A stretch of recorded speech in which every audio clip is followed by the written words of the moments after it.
Muito boa tarde, tudo bem com vocês? Vamos tirar uma sombra aqui. Aumentou a sombra. Pronto. Tudo bem com vocês? Grande final de semana para todos nós. A pausa é fundamental. E não apenas a pausa em termos de tempo, mas em termos de espírito. Estamos aqui, fazendo uma pausa em nossas vidas, nutrindo o espírito, nutrindo a mente, nutrindo o coração. Fundamental para quem vai ter uma viagem longa saber onde reabastecer. Estamos aqui, no nosso posto de reabastecimento. Todo bem vem de Deus, sintonizando com Ele, tornamos uma torneira útil. De que serve uma torneira se não tiver em conexão com a caixa d'água? Não é? Fortaleçamos essa conexão. Que assim seja para todos nós. Hoje vamos falar, nesse nosso estudo, nesse nosso roteiro O Consolador, de Emmanuel e Chico, vamos falar das origens planetárias. Começar a falar sobre as origens planetárias do ponto de vista espiritual. Os espíritos possuem uma posição privilegiada para falar das origens planetárias, porque como já atestou Platão, como atestaram todos os espíritos, antes de ser matéria, tudo é espírito. Platão falava do mundo das formas, onde tudo que existia antes existia lá. E era baseado nessas formas que as coisas, seres, eram moldados para serem como são. Parece um devaneio, parece uma loucura, mas nós vamos ver hoje que tem uma razão de ser. Fundamental entendermos essa visão de Platão, porque é ela que embasa uma das perguntas de hoje. Vamos lá? Pergunta número 85. As primeiras formas planetárias obedeceram a um molde especial pré-existente? Olha aí, Platão, não é? E a resposta é assim: Jesus foi o divino escultor da obra geológica do planeta. Junto de seus prepostos, de seus auxiliares, Jesus iluminou a sombra dos princípios com os eflúvios sublimados do seu amor, que saturaram todas as substâncias do mundo em formação. Assim como temos dificuldade de entender o que é Deus, por consequência, temos também dificuldade de entender a essência divina da criatura. Muito mais dificuldade de entender quando essa criatura é muito elevada. Qual é a essência de uma criatura muito elevada? Na criatura primitiva, a substância divina está em potencial. Na criatura muito elevada, como Jesus, a substância divina está em realidade. Muito diferente, mas muito bonito, porque trata-se de um mesmo contínuo de evolução e de aprendizado, no qual está tudo que existe situado. Vamos lá, então. Jesus foi o divino escultor da obra geológica do planeta. Junto de seus prepostos, iluminou a sombra dos princípios com os eflúvios sublimados do seu amor, que saturaram todas as substâncias do mundo em formação.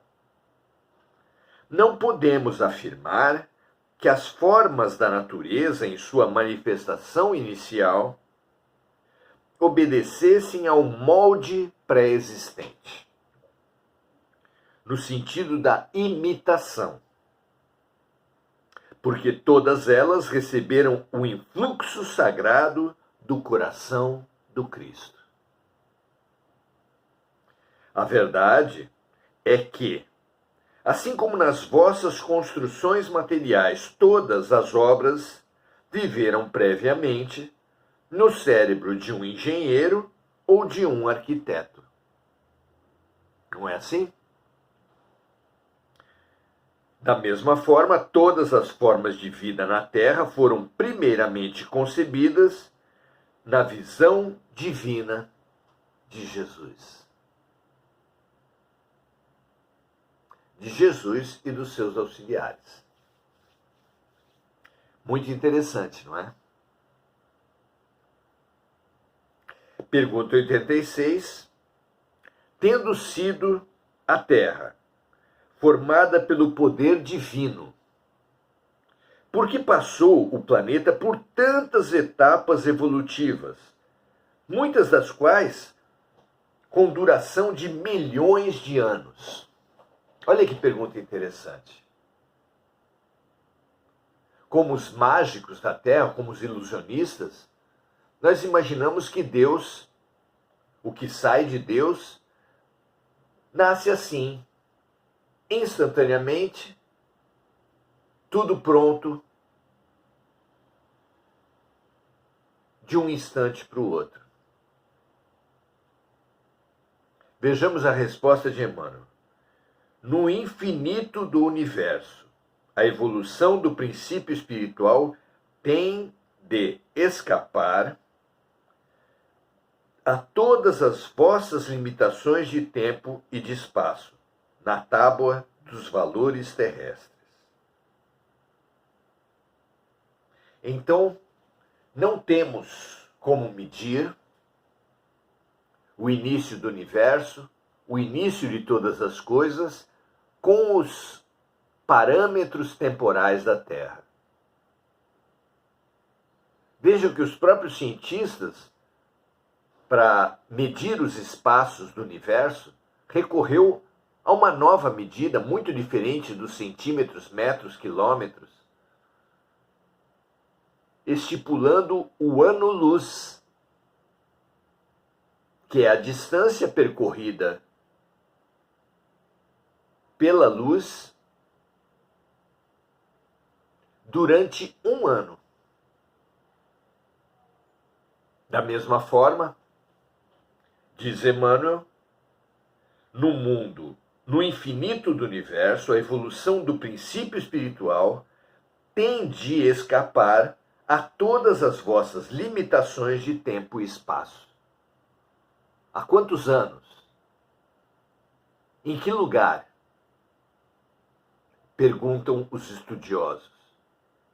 Mas precisam compreender que a escala universal, tanto de tempo quanto de espaço, não permite comparações com os nossos padrões, com as nossas limitações de tempo e espaço. Continua Emmanuel dizendo o seguinte: as aquisições de cada indivíduo resultam da lei do esforço próprio. Olha a revelação de Emmanuel. Existe, na concepção do projeto divino, a lei do esforço próprio, que preside a evolução de tudo que existe. Tudo que existe evolui. Tudo se movimenta, tudo se expande. E nessa expansão, nesse movimento, é imprescindível a participação do próprio princípio espiritual que habita todas as criaturas universais. Todas as criaturas, contendo dentro de si o princípio espiritual, precisam, na sua evolução, mobilizar o esforço individual. Então, as aquisições de cada indivíduo resultam da lei do esforço próprio no caminho ilimitado da criação, destacando-se daí as mais diversas posições evolutivas das criaturas, compreendendo-se que tempo e espaço são laboratórios divinos. É no tempo e no espaço que surgem, evoluem todos os princípios individualizados da criação de Deus. Onde todos os princípios da vida são submetidos às experiências do aperfeiçoamento, como nós falávamos. De modo que cada um deva a si mesmo. Então, a lei do esforço próprio estrutura, age no universo, age na evolução individual, de modo que cada um deva a si mesmo todas as realizações no dia de aquisição dos mais altos valores da vida.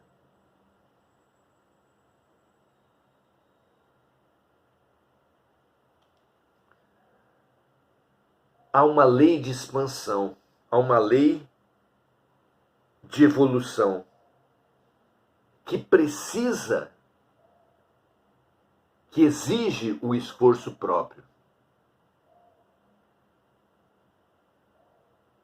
Porque a evolução vai da inconsciência para a consciência. É isso que busca, por exemplo, a psicologia no processo psicoterapêutico. Nosso inconsciente é um depósito gigantesco de potenciais. A realização desses potenciais, a transformação do que é potencial em real, realizando o que Jesus disse, vós fareis tudo o que eu fiz e mais, é a expansão. E para realizarmos essa trajetória tão bonita, é necessário o esforço próprio. Nenhum professor pode ensinar alguma coisa a um aluno se não houver o esforço próprio. Nenhum médico, nenhum terapeuta pode, por si só, provocar a superação de uma doença sem o esforço próprio. Jesus, quando curava, dizia: a tua fé te salvou. Em inúmeras passagens ele ressaltava o esforço próprio, como ao dizer: buscai e achareis, batei e abrir-se-vos-á. Busque o reino dos céus e tudo mais te será acrescentado. Nas orientações de Jesus, sempre o primeiro esforço era nosso, revelando essa lei universal do esforço próprio.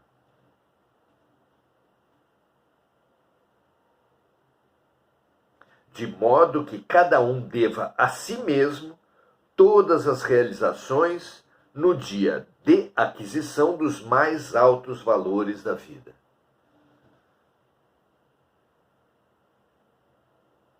Para sermos protagonistas, para realizarmos qualquer coisa na Terra, nas nossas vidas, precisamos de autoconfiança. Não é verdade? E essa autoconfiança só provém e só pode prover do esforço próprio realizado nos mais diferentes campos artísticos, físico, intelectual, afetivo. por cada um de nós. Triste daquele que boicotar o esforço próprio, querendo sempre o caminho mais fácil, a evolução dada de graça por Deus, como fica subentendido na pergunta. Imaginamos que Deus vai nos dar tudo pronto, imediatamente, de graça. A própria expressão traduz esse pensamento. Mas não é assim.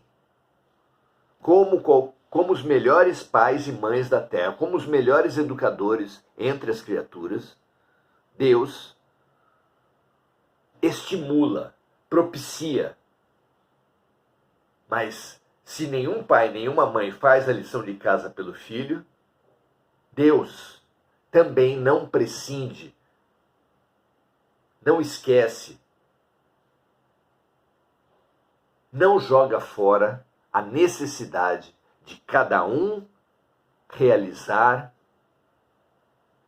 em si e à sua volta o seu próprio aprendizado, a sua própria cura, ainda que sempre, especialmente quando movemos a nossa boa vontade,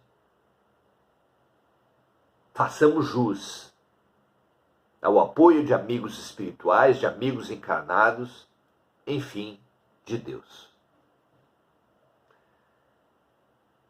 Muito bom ter essa consciência, não é? Livre-arbítrio ou destino? Somos marionetes nas mãos de Deus ou somos inteiramente livres, inteiramente e unicamente responsáveis por tudo que nos acontece? Somos, sim, responsáveis por tudo que nos acontece. Mas a bondade de Deus, a misericórdia de Deus, nos traz sempre uma pequena parte apenas das consequências dos nossos atos, especialmente quando a criatura consegue mobilizar e multiplicar em si, no seu coração e no seu cérebro, a boa vontade, a coragem, a lucidez. Investamos nisso.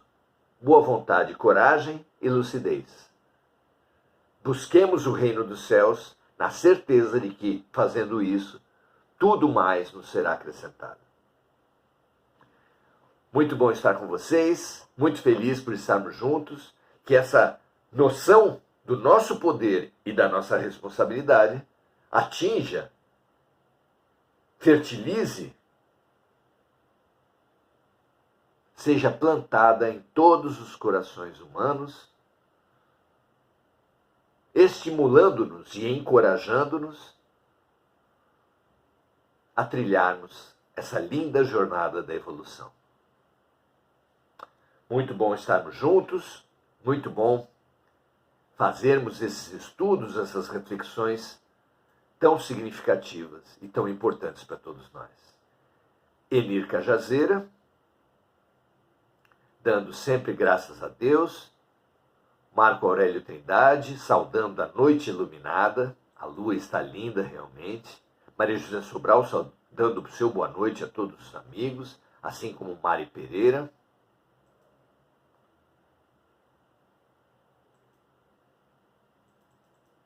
Adelaide Dias, Enir Cajazeira, André Santos. Que assim seja com todos os que estão aqui e que nós, aqueles que se sentirem estimulados a isso, compartilhem, inundem, fertilizem, multipliquem o pão. Porque esse é o nosso papel. Jesus tomou o pão e levou ao alto, remetendo o milagre a Deus. E repartiu. E estimulou-nos a repartir com ele, a imitá-lo, nosso modelo e guia. Façamos isso sempre. Imitemos Jesus e multipliquemos o pão da matéria e o pão do Espírito. o pão do aprendizado e o pão do amor. Um grande abraço a todos vocês e até a próxima.